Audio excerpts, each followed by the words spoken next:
परमात्मा मेरा मार्गदर्शन कर, मैं कहां जाऊं अब? यहां आके भी तेरे चरणों में बैठ के भी यदि शांति नहीं मिली तो फिर कहां मिलेगी?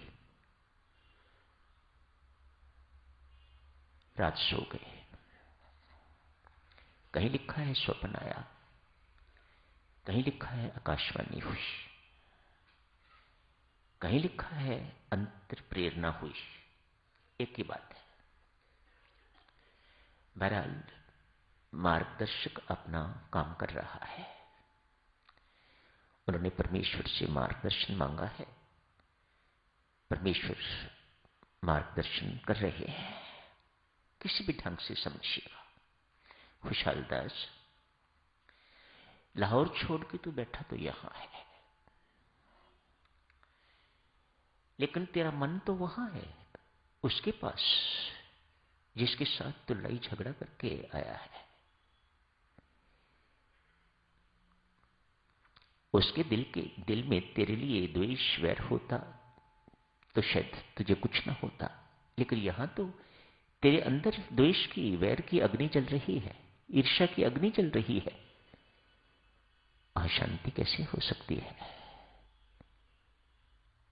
क्या तुम्हें उसके हृदय में मैं दिखाई नहीं देता? क्या मैं उसके हृदय में नहीं हूं जिसके साथ वैर कर रहे हो, द्वेष कर रहे हो, जिसका अनिष्ट सोच रहे हो? क्या उसके हृदय में मैं विराजमान नहीं हूं? क्या तुम्हें मैं दिखाई नहीं देता? तो फिर उसमें दिखाई नहीं देता तो फिर मैं तुम्हें कहीं भी दिखाई नहीं दूंगा। जा, जाके उससे क्षमा मांग, उसके चरणों पर अपने मस्तक को रख, फिर आके भजन पाठ कर, परम शांति मिलेगी। सुबह उठते ही सीधा लाहौर गया है। जाके उनका द्वार खटखटाया। पगड़ी पहनते थे, अपनी पगड़ी को उतार के उसके चरणों पर रखा, साथ ही साथ मस्तक रखा। उनका नाम लेके कहते हैं, मुझे माफ करो, सारी की सारी गलती मेरी थी, मेरी भूल को माफ करो। ऐसा नहीं है कि भूल सिर्फ खुशहाल दास जी की थी, उनकी भी थी, लेकिन ये भक्त, ये साधक भजन पाठ का प्रताप है, अब सब कुछ अपने सिर पर ले रहा है। गलती मेरी ही थी, तेरी कोई गलती नहीं थी। ये भजन पाठ का प्रताप है।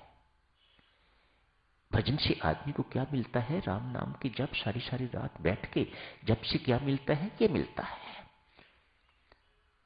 अपनी भूल व्यक्ति सुनने को तैयार, अपनी भूल स्वीकारने को तैयार, अपनी भूल मानने को तैयार। जहां ये सब कुछ करने को तैयार, वहां फिर भूल सुधारने को भी तैयार, वहीं भूल सुधरेगी। यदि आप किसी के द्वारा अपनी भूल सुनना ही नहीं चाहते, आप आगे से क्रुद्ध हो जाते हो, बुरा मानते हो इस बात का,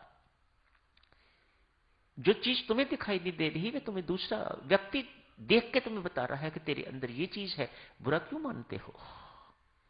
ये अहम है, ये अहंकार है। किसी की सुनने नहीं देता, अपनी मनवाता है, अपनी मनवाना चाहता है। ये अहम है, ये अहंकार है। खुशहाल दास स्थिति से निकल गया है। दोनों की आंखों में आंसू है, एक दूसरे का उल्लंघन किया है। पुनः पहुंचे हैं कांगड़ा, जाके भजन पाठ किया। ऐसा भजन पाठ किया, ऐसा भजन पाठ किया कि आर्य समाज के प्रसिद्ध संत बन गए आनंद स्वामी। खुशहाल दास निर्वैर हो गए, किसी के प्रति द्वेष नहीं, ईर्ष्या नहीं, मन में तनिक किसी भी प्रकार का लेश मात्र भी अभिमान नहीं। प्रसिद्ध आर्य समाजी स्वामी आनंद स्वामी बन गए।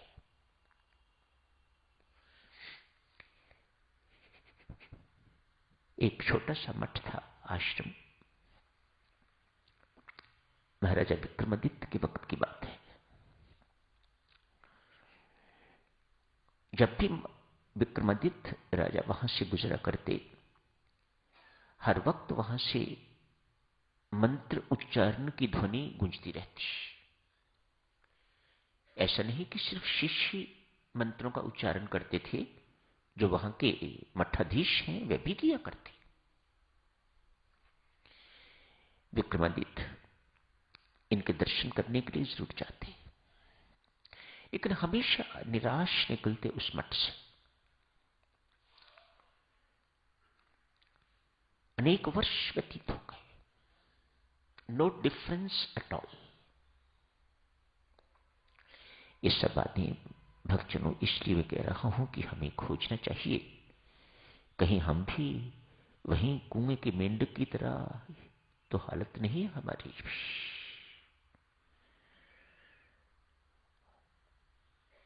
अनेक वर्ष बीत गए हैं, आज विक्रमादित्य से रहा नहीं गा। जाके कहता है मठाधीश, मुझे अनेक वर्ष हो गए हैं यहां से निकलते निकलते, जब भी मैं इधर से निकला हूं तेरे दर्शन किए हैं। तेरे दर्शन करने से मुझे कभी शांति का अनुभव नहीं हुआ। भजन पाठ का जो रंग रूप चेहरे पर होना चाहिए, जो व्यवहार में होना चाहिए, जो आचरण में होना चाहिए, वह तेरे चेहरे पर मुझे कभी आज तक दिखाई नहीं दिया। वह लालिमा जो भक्ति की, नाम का रंग जो तेरे ऊपर चढ़ना चाहिए, वह आज तक मुझे कभी दिखाई नहीं दिया। हां, मंत्रों का उच्चारण यहां पर उसकी ध्वनि नित्य सुनाई देती है, गूंज नित्य सुनाई देती है। क्या बात है, कहीं तू सकामी तो नहीं? राजा विक्रमादित्य पढ़े लिखे व्यक्ति, मैं तो यूं कहूंगा वे पढ़े लिखे थे कि नहीं, लेकिन परमात्मा उनके अंदर से बोल रहा है, कहीं तो सकामी तो नहीं है, कहीं तेरे अंदर कोई कामना तो नहीं, कहीं तो क्रोधी तो नहीं। जहां काम होगा वहां क्रोध भी होगा, और जहां क्रोध होगा वहां अभिमान भी होगा।